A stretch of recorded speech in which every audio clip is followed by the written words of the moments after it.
The National Football League is already a violent enough business, but what happens when a coach takes it to the next level? Meet former NFL defensive coordinator and current UFL defensive coordinator, Gregg Williams. It's time to drop your nuts. How do you want to look? Poor little old me or check whoop ass? Get your hands up, get ready to go. Ready, break?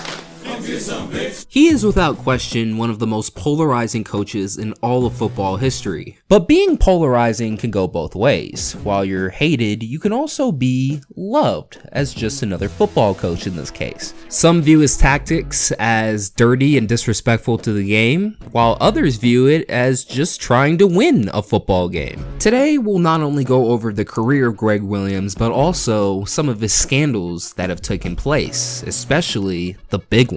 Kill the head, the body will die. You're listening to New Orleans Saints defensive coordinator Gregg Williams. Before he was known as one of the most controversial coaches ever, he was just another football player back in the 1970s trying to make his way up the ranks. After graduating high school, he played quarterback at Truman State University. After his playing days were over, he went back to his high school alma mater where he became an assistant coach. He was expected to be the next head coach there, but once that didn't happen, he took another head coaching job at another high school. Even though he landed a head coaching gig, it was still disappointing that he wouldn't be able to coach at his alma mater anymore. He had said, had I been hired there as head coach, I probably would have retired there. But there's an old saying, everything happens for a reason, and him not getting the first head coaching job was probably the best thing to happen to his career, because after becoming successful at the other high school for a few years, he eventually caught the attention of Houston University head coach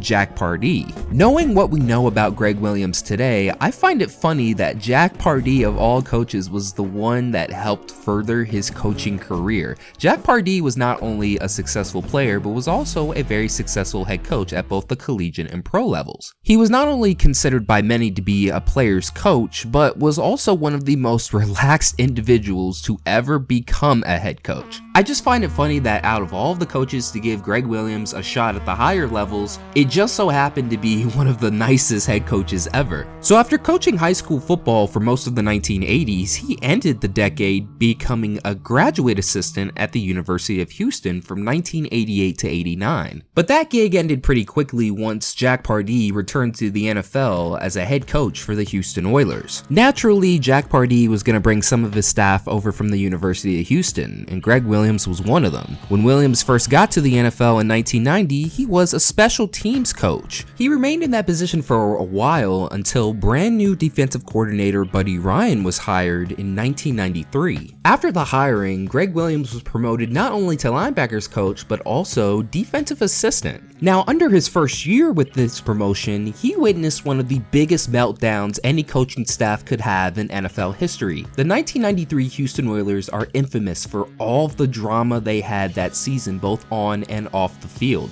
Here's just one story from Gregg Williams that sums up how the coaching dynamic was.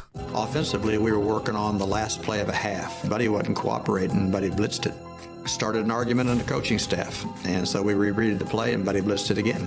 And we repeated the play and Buddy blitzed it again. Pardee tried to step in, and Buddy sent them all in. Buddy sent all the coaches in.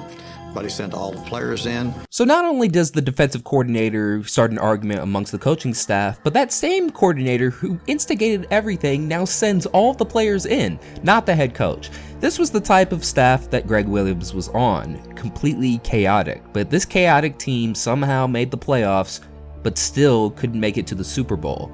And then once that season was over, the entire staff pretty much got demolished, as well as the roster, leaving only a few remnants from that team, including Gregg Williams. The following season, Jack Pardee was fired, and his replacement was none other than Jeff Fisher, who would actually go on to help further Gregg Williams' coaching career even more. Williams ended up being the linebackers coach for a while, actually from 1993 to 1996, before being promoted to defensive coordinator in 1997. Now, to add further context, this was a transitional period for the entire organization as they packed up their bags and left from Houston to Tennessee. They ended up playing in Memphis for a little bit before finally moving to Nashville, where they currently currently are today. In his first 2 years as defensive coordinator, those defenses were pretty average at first. The then called Tennessee Oilers finished both of those seasons at 8-8, but nobody could have expected what was about to take place in 1999. With a new branding now named the Tennessee Titans, they took the league by storm in 1999. Williams' defense was ranked as one of the best in the league, and this ultimately helped the team go from 8-8 to a 13-3 record, making the playoffs for the first time since leaving Houston. They eventually lost that season's Super Bowl to the St. Louis Rams, but it was still a magical year. While this is great and all, this is where the beginning of Gregg Williams' shadiness as a coach began to surface. It was revealed years later that before the 1999 AFC Championship game against a very strong team in the Jacksonville Jaguars, Gregg Williams allegedly stole one of Jacksonville's playbooks. Ronaldo Wynn, a former Jacksonville Jaguars defensive lineman, had said, "You know why we fell short in that AFC Championship game? After that, I ended up getting coached by Gregg Williams." And Gregg Williams was at the time defensive coordinator of the Tennessee Titans, he said. First thing he said when he came into the door was, "Hey, you know why you lost?" He said he had our playbook. Gregg Williams had our playbook. Our game plan on offense, he had our playbook. Now what's weird about this is Wynn later retracted the claim that Gregg Williams stole the Jaguars playbook. Somewhat, saying, "It's important that I do clarify, somewhere along the way someone said stolen playbook. Just to clarify, I never said stolen, but it was implied that he had stolen the playbook based on his words." Because why would the team just voluntarily give up their playbook to the opposing team? It makes no sense. Now this is just one story about a playbook being stolen by Williams, right? Well, there's actually another. The following year against the 2000 Baltimore Ravens, during the regular season, Trent Dilfer's playbook somehow ended up missing. Game ends, looking for my playbook. I can't find my playbook. So I tell Matt Cavanaugh, "Hey, my playbook was stolen. I did not lose this thing. I mean, I have witnesses who saw me stunting, and this thing was stolen." Well, don't worry about it. Well, what can they do? The Titans had another surprise for Trent Dilfer. He noticed it right away. The Titans seemed to know exactly what was coming, and Dilfer found himself running for his life. His thoughts returned to his playbook that had disappeared there 2 months earlier. They knew what we were going to do going into that game. They had us, and nobody's ever heard this story before.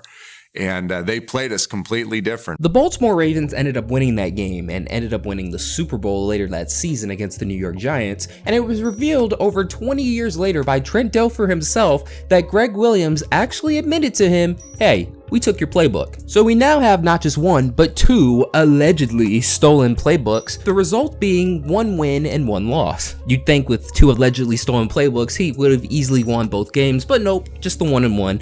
And what reward does he get for all these alleged stolen playbooks? The very next year, he becomes a freaking head coach. That's right, Gregg Williams was once the head coach of the Buffalo Bills from 2001 to 2003. His time in Buffalo wasn't very remarkable as a head coach, as his record over those 3 seasons was a lousy 17-31 record, with his best season coming in 2002, finishing at 8-8. But while his record wasn't very remarkable, it was the start of something that would later blow up in his face. While we have yet to address the Bountygate scandal, which if you haven't heard of it is pretty crazy, there was a similar system that Williams used during his time in Buffalo, but they didn't agree on whether there were rewards for intentionally injuring players. After being let go as head coach of the Buffalo Bills, Williams quickly found another gig. He was now the new defensive coordinator of the Washington Redskins under head coach Joe Gibbs. Over the next 4 seasons, Williams helped improve the Redskins defense with the help of the late Sean Taylor. It's also important to note that they developed a very inseparable bond as head coach and player, with Gregg Williams stating that Sean Taylor was one of the greatest defensive players he had ever coached, despite Sean Taylor's career being cut tragically short. After Taylor had passed away, Gregg Williams and the Redskins wanted to take a play out in his honor,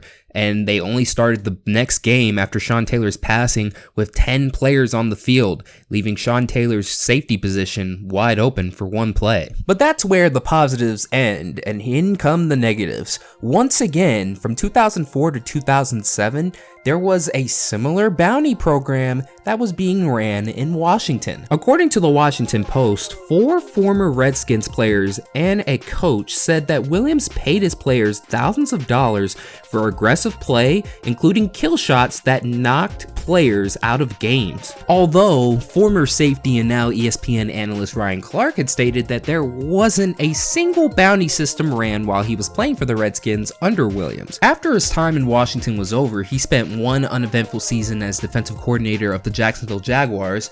Remember, the same team that he allegedly stole a playbook from. After his one season in Jacksonville, we have now arrived to the most controversial and successful part of Greg Williams' coaching career, when he was defensive coordinator of the New Orleans Saints from 2009 to 2011. The allegation that players on the New Orleans Saints were paid money for hitting players with such brutal force it knocked them out of games. While we explained traces of similar Bountygate scandals during his time in Buffalo and Washington, it was nowhere near as sophisticated as the one that took place from 2009 to 2011. According to some NFL players, bounty programs were usually informal and often between players only. But what drew a lot of attention to this bounty program in particular by the New Orleans Saints was the coach's level of involvement.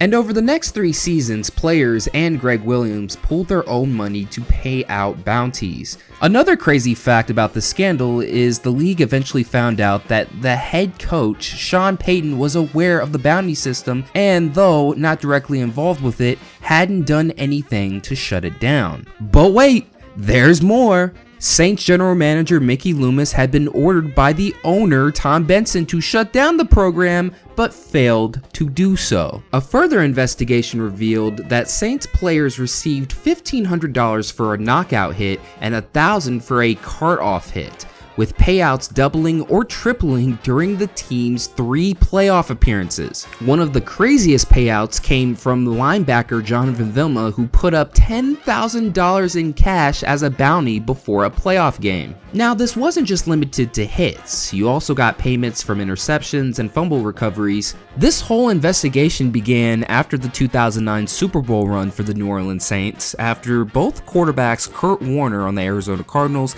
and Brett Favre on the Minnesota Vikings were obviously targeted during these games. But amazingly, both of these quarterbacks didn't really seem to care once all of this came out. I mean, Brett Favre straight up said that he honestly did not care about the whole thing, and Kurt Warner didn't look at it as anything more than just a tough playoff game, even saying that the big hit was legal. Actually, the most vocal player was a running back. Adrian Peterson had said in 2011 that the Saints had targeted his high ankle sprain during a game. This was proof that these weren't just random bounties. No. They looked at their target's injury history and decided to capitalize on it. And if it already wasn't bad enough, to make matters a hell of a lot worse, audio had leaked of one of their pre-game discussions before the 2011 divisional round playoff game against the San Francisco 49ers, in which Greg Williams targets multiple 49ers players using some pretty vile language. Kill the heads about it. We've got to do everything in the world to make sure we kill Frank Gore's head. We want him running sideways. We want his head sideways. Little 32, I want to knock the fuck out of him. He has no idea what he's in for. When he's on the sideline, we got to turn that motherfucker over, turn the coaches over, turn the spectators over, go get that motherfucker on the sideline. If we hit fucking Smith right there, remember me. I got the first one. So lay that motherfucker out. We're going to dominate the line of scrimmage, and we're going to kill the fucking head. Every single one of you, before you get off the pile, affect the head. Early, affect the head. Continue, touch and hit the head. The little wide receiver, number 10, about his concussion. We need to fucking put a lick on him right now. He is excited. we need to fucking decide. We need to decide whether Crabtree wants to be a fake-ass prima donna or he wants to be a tough guy. We need to find that out. When he becomes human, you fucking take out that outside ACL. We need to decide on how many times we can beat Frank Gore's head. We need to decide how many times we can bull rush and we can fucking put Vernon Davis's ankles over the pile. These kinds of bounties, along with the type of language being discussed by Greg Williams, just couldn't go unpunished by the NFL. And as a result, along with multiple players, Williams was suspended from the NFL. But Williams' penalty was a lot more harsher, as he was suspended indefinitely by the league. He had already left the Saints to become the new defensive coordinator of the now Jeff Fisher-led St. Louis Rams, but when all this came up, he obviously couldn't do that at the time. Williams' indefinite suspension only lasted until 2013. Yeah, just one season. Commissioner Roger Goodell felt that Greg Williams had accepted his own responsibility for his involvement in the system and promised the league that he would never be involved in any sort of system like this again. And right after being reinstated, he was signed by one of his old teams, the Tennessee Titans, to become a defensive assistant. Then he eventually returned to the Rams organization as a defensive coordinator in 2014 and stayed there until 2016, by the time they had left for Los Angeles. In his next defensive coordinator job, he would sign with the Cleveland Browns in 2017. Yeah, that 2017 Cleveland Browns team, the team that went 0-16, the second time that's happened in NFL history. For all of the success he had accomplished in his coaching career, this was by far the worst season ever. I would even make the argument that going 0-16 in some ways is worse than being indefinitely suspended. Fortunately, he wasn't fired and stayed on as defensive coordinator, but once head coach Hugh Jackson got fired, Williams was promoted as the interim head coach and actually led the Browns to a 5-3 record. Their final record ended up being 7-8-1. Not bad considering they were 0-16 a season ago. And because of this turnaround job, Greg Williams was being seriously considered as the next head coach of the Cleveland Browns. Unfortunately, he didn't end up getting the job, and eventually took his last gig in the NFL up to this point, becoming defensive coordinator for the New York Jets. Oh gosh, yeah, his career is definitely over. The Jets, they have a knack for ending careers. But at first, it was looking promising, because even though the Jets had struggled on offense, their defense was actually ranked inside the top 10 in 2019. But it all came crashing down in 2020 as Williams would go out on his shield. And you'll see what I mean by that in a little bit.